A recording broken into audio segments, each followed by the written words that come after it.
Today, we're tackling a question that's probably on the mind of every parent of the digital age. Oh, yeah. What's the deal with screen time and toddler tantrums? You know? It's a hot topic Yeah, for good reason. yeah, for sure. We're diving into a study that looked at this very connection, Right. specifically focusing on preschoolers. Perfect timing. My little one just turned 3, and negotiating screen time already feels like a full-time job. I hear you. Oh, it is. This study was conducted in Canada. Okay.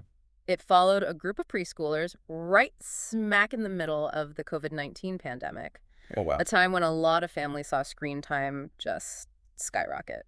So kind of a natural experiment with the pandemic, unfortunately pushing screen time up for a lot of families. Exactly. What exactly did they find? Well, the researchers followed over 300 preschoolers for a year, Right. starting when they were around 3.5.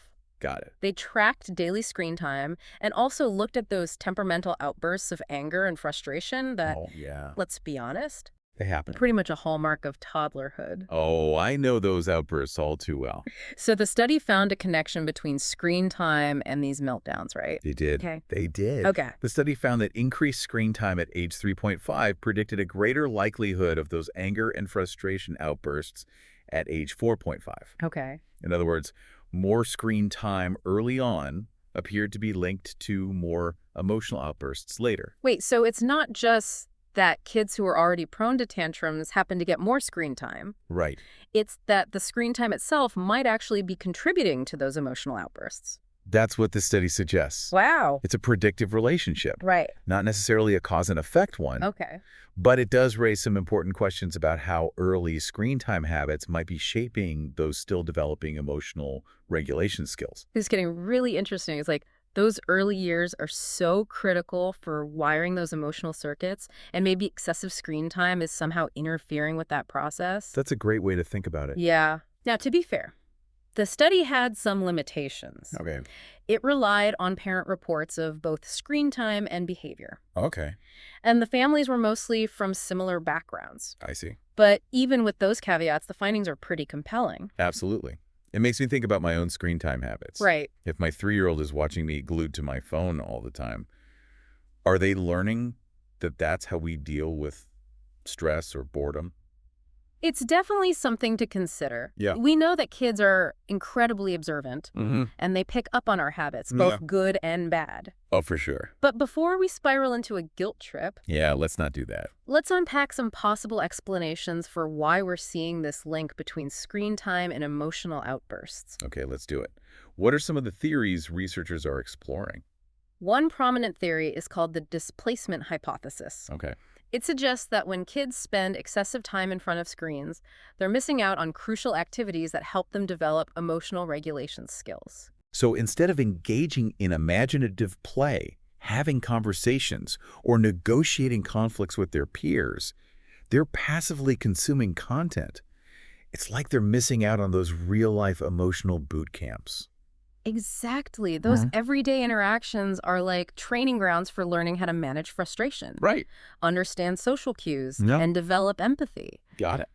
If screen time is taking the place of those experiences, it could be hindering the development of these essential emotional skills. That makes a lot of sense. Yeah, It's not that screens are inherently evil, right. but they might be crowding out those vital opportunities for real-world emotional learning. Precisely. It's all about balance. Right. Now, there's another interesting angle to consider, the idea of media as a soothing tool. Oh, I think I know where you're going with this. Mm. How many times have I handed my kid a tablet to quell a tantrum? It's like a magic silence button. And that's part of the problem. Oh. While it might provide a temporary fix, Right. it's not teaching them how to actually cope with those big feelings.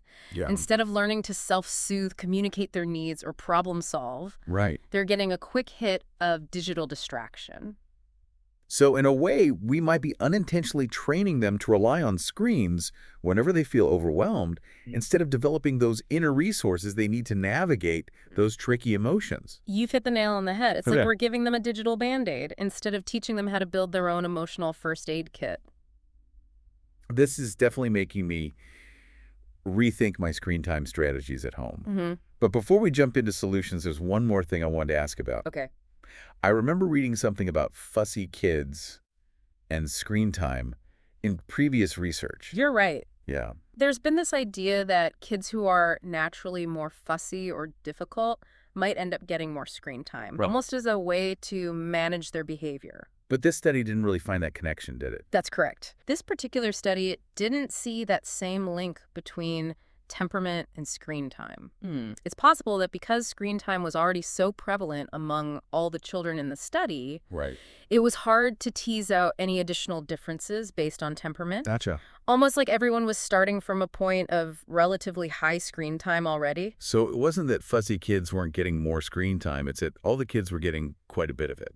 That's an interesting wrinkle. Yeah. It makes you realize how much screens have become a part of everyday life, even for these little ones. Absolutely. It highlights just how ubiquitous screens have become in our culture Yeah. and how important it is to be mindful about their use, especially during those crucial early years.